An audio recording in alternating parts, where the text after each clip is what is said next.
kita cuba perbaiki diri kita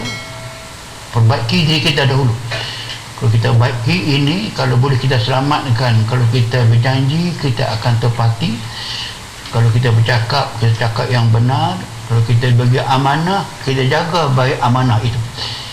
Atau jawatan.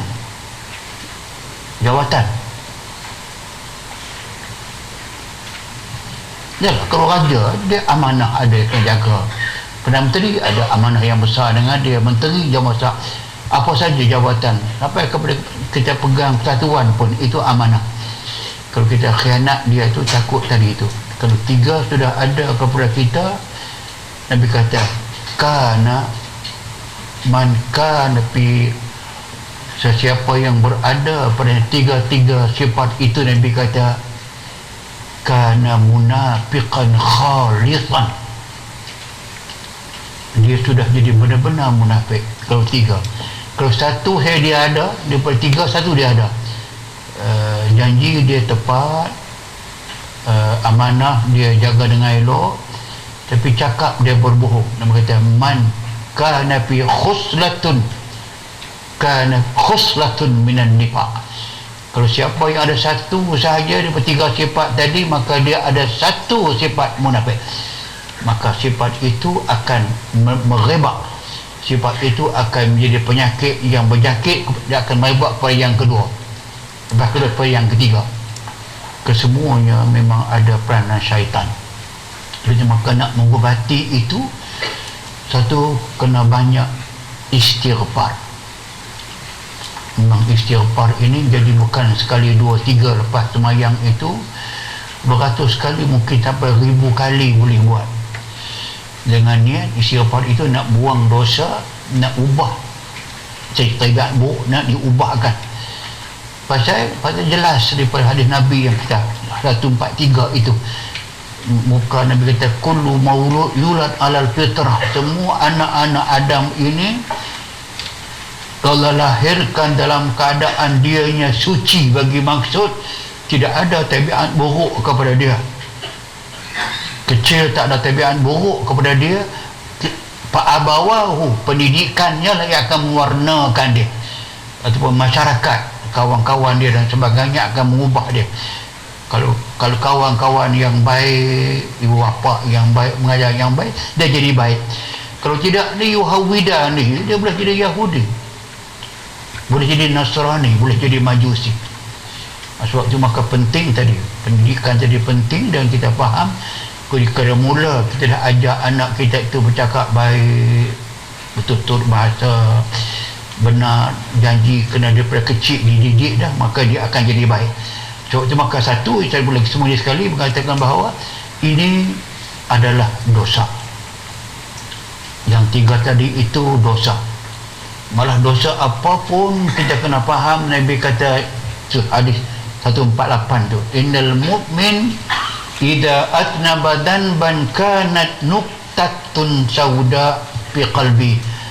Mafhum saya ambil. Nabi kata kalau anak Adam ini dia melakukan satu dosa, maka dia meninggalkan satu titik hitam di hatinya yang putih. Putih bagi maksud hatinya itu boleh diwarnakan dengan warna apa pun. Tadilah nak Yahudi ke Nasrani ke Islam, maka dia boleh, maka dia asalnya putih.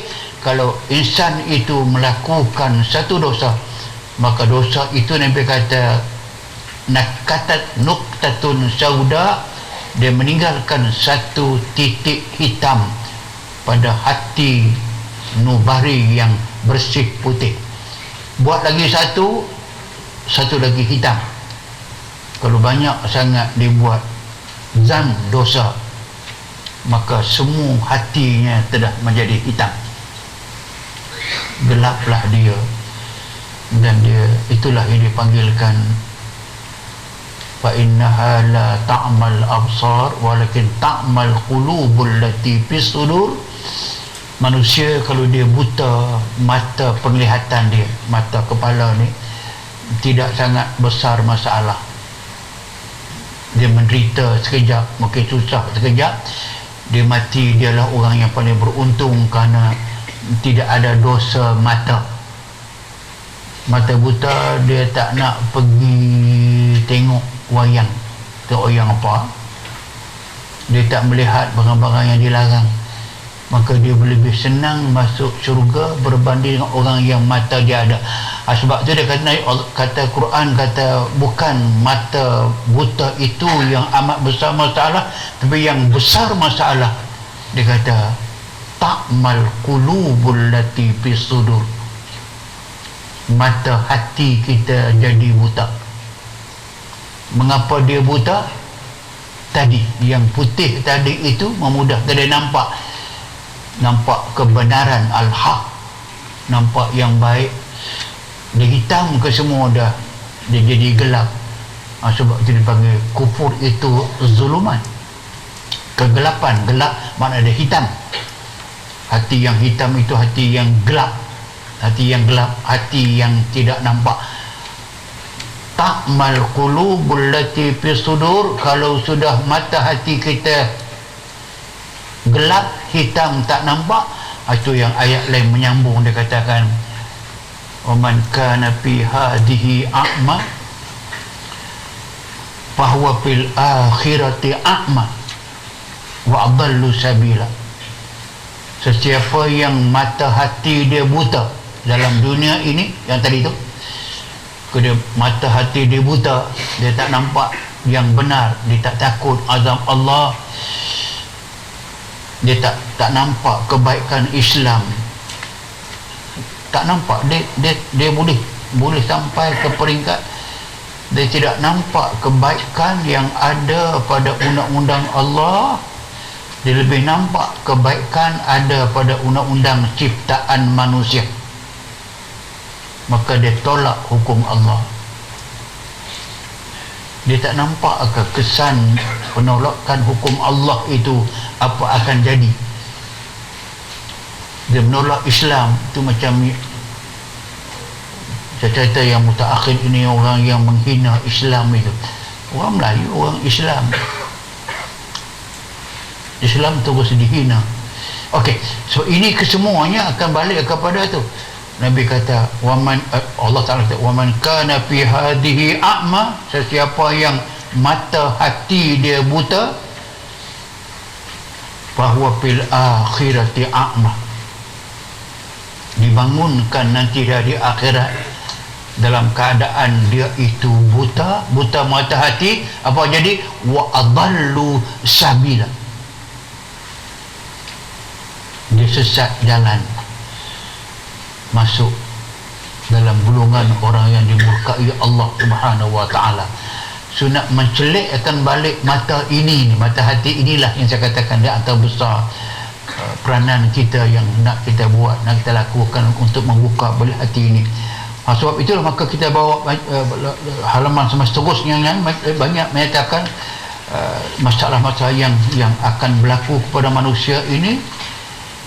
Insan perlu disedarkan, dicelikkan balik mata yang buta tadi itu dengan satu di antaranya dengan doa orang-orang yang makbul doa dia.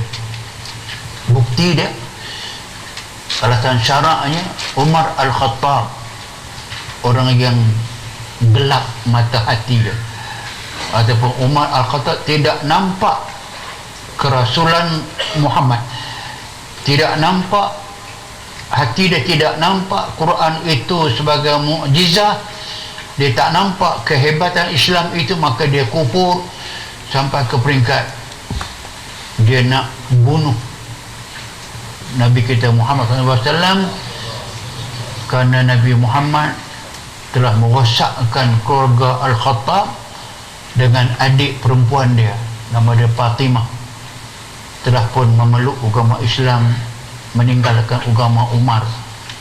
Lagi gelap mata dia, tapi Nabi berdoa sehari sebelum tu. Nabi kata Allahumma a'izzil Islam, dalam ni a'izzil bi ahadil umarain. Nabi kata ya Allah, muliakanlah Islam terhina sangat pada ketika itu orang Islam yang Islam diseksa dan tidak dapat pembelaan. Nabi berdoa, ya Allah muliakan Islam dengan Islamnya salah seorang daripada dua Umar Al-Khattab dan Amr bin Hisham.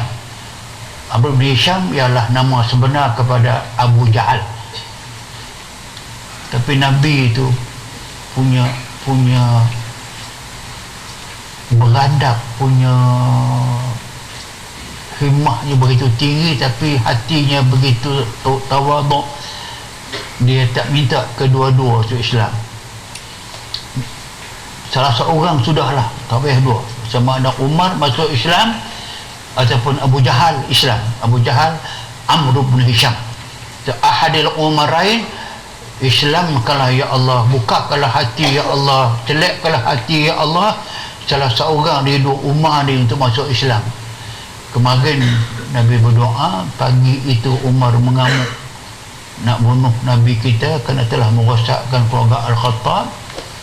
Dia terus pergi ke rumah adik dia dengan doa tadi satu. Yang keduanya ada dia dengar sebelum dia ketuk pintu rumah adik dia,